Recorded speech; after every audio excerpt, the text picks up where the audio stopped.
The League of Villains of Boku no My Villain Academia is full of characters with big personalities, be it Toga with her gleefulness in her actions, or Twice in his shifting personalities mid-conversation. Though if one of them lets their personality shine through a bit more than the others, it's the wannabe showman with a flair for the dramatic, and only hindered by his own braggadocio, Mr.Compress, also known as Atsuhiro Saga.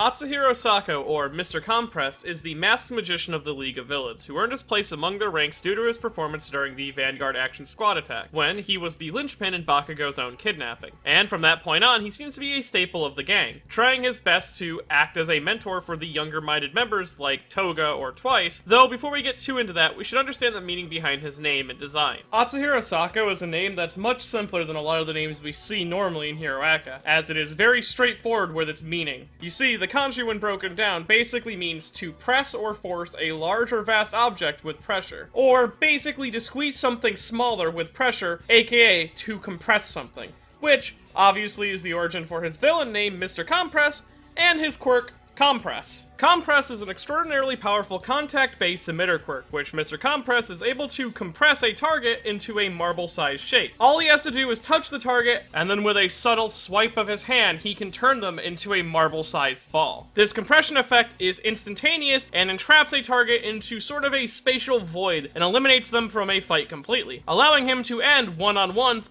basically instantly. It also appears that Mr.Compress can choose whether or not to compress part of a person's surrounding area when he is compressing a target, allowing him to take only what he needs, which is a precision he probably honed, likely due to the fact that the marble seems to take on the temperature of whatever it grabs, as seen when he compresses the Pro Hero Snatch and Dabi's Flame together to burn Snatch alive, only to complain that the marble was too hot to hold. This ability to choose also allows Compress to cut things with his quirk, as seen when he slices off Overhaul's arm out of revenge. He also appears to be able to use his quirk for mobility purposes, as shown when he uses it to dig his way out of the underground passage by marbling the chunks of dirt and rock in his way. And we can make an assumption based on the different sizes of compressed objects that he's taken that Mr.Compress has no set size limit for his quirk's activation range, meaning that he can compress something no matter how big or small it is if he trains his quirk more. I assume that right now his personal limit is about a 6 to 7 feet diameter based on the holes he made during the 8 Precepts escape, but it will probably grow more as the series goes on. Now, along with compressing a target into a smaller size, the compressed marble that the target becomes is also significantly lighter than they were before, making it easy for Mr.Compress to carry them around. It would also appear that this quirk has no limitation to the amount of marbles it can make at one given time. And he also seems to be free to uncompress an object at will, allowing him to use their sudden appearance to either confuse or attack someone, like when he threw a compressed boulder underneath a car, then uncompressed it to send it flying into the air. In fact, the only weakness of this quirk that's been shown is that Mr.Compress needs his arms to use it. So if he were to lose an arm, he'd be significantly handicapped in his quirk use, and if he were to lose both, he would be basically quirkless. Now, this quirk seems to have 2 points of origin, the first being, of course, sleight of hand magic, as Mr.Compress was a former stage magician and a master of the trade. Along with this, compressible balls are one of the oldest tools in magic, especially for sleight of hand magic, being a key part in a large assortment of tricks, like one of the oldest known to magic,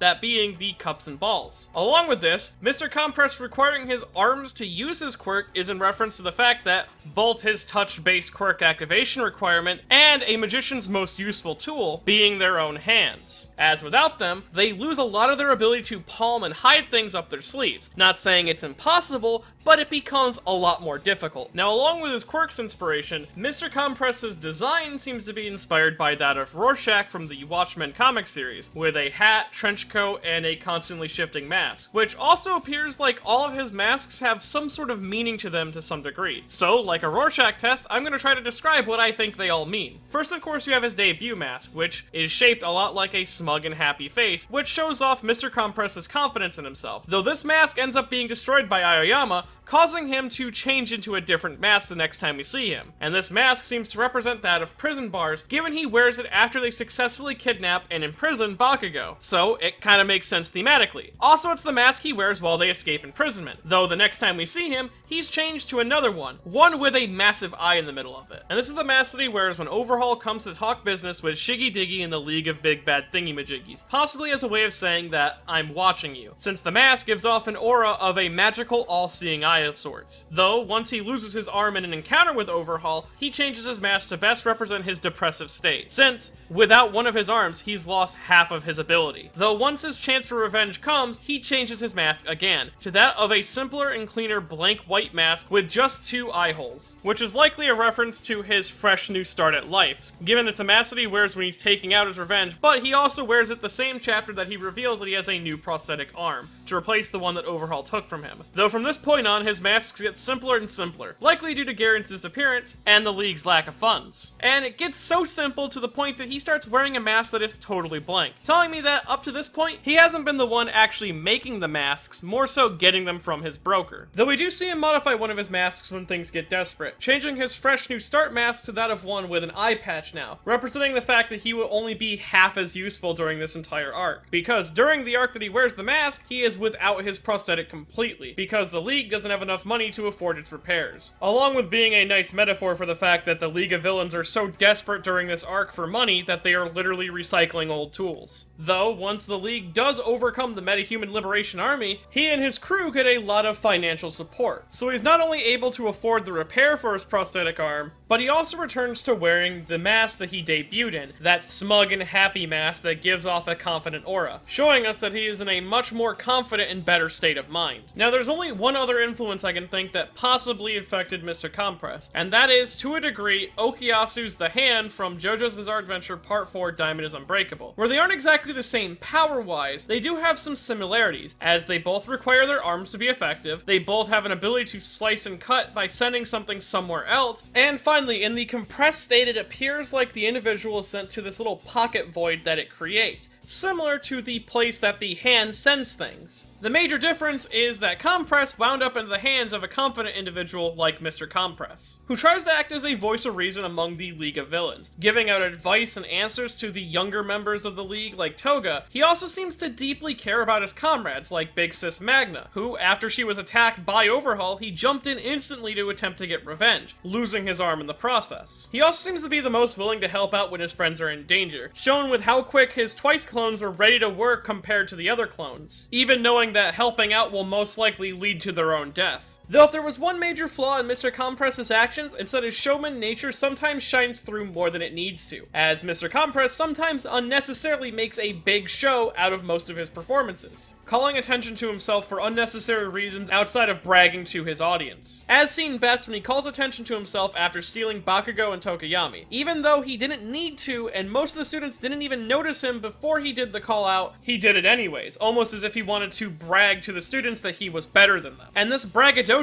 nearly costed him the whole mission. I guess you can take the showman out of the show, but you can't take the show out of the showman. Though, as of now, Mr.Compress's story is basically unknown. Hopefully, Horikoshi's willingness to dive deep into his villain's backstory means that next time we see him, we'll learn more about him, since he seems to hold these cards pretty close to his chest, as unlike some other members of the League of Villains, he wears a mask almost solely to hide his identity. Though, if I had to make a guess at what it would be, based on the themes of Hiroaka, I'd say either Mr.Compress was performing without an official hero's license, or that during one of his shows he severely injured someone, and got whatever license he did have revoked. Maybe both, sort of akin to Gentle, though I guess we'll have to wait until Horikoshi uncompresses his backstory. And if you enjoyed this video and want to see more videos like in the future, I have a Patreon at patreon.com/MetinotTheBadGuy. And if you want to compress your urges, well, the best place to practice that with is a copy of Shimonetta, a board where the contradictory jokes doesn't exist, at buyshimonetta.com, and start learning to compress so you can impress.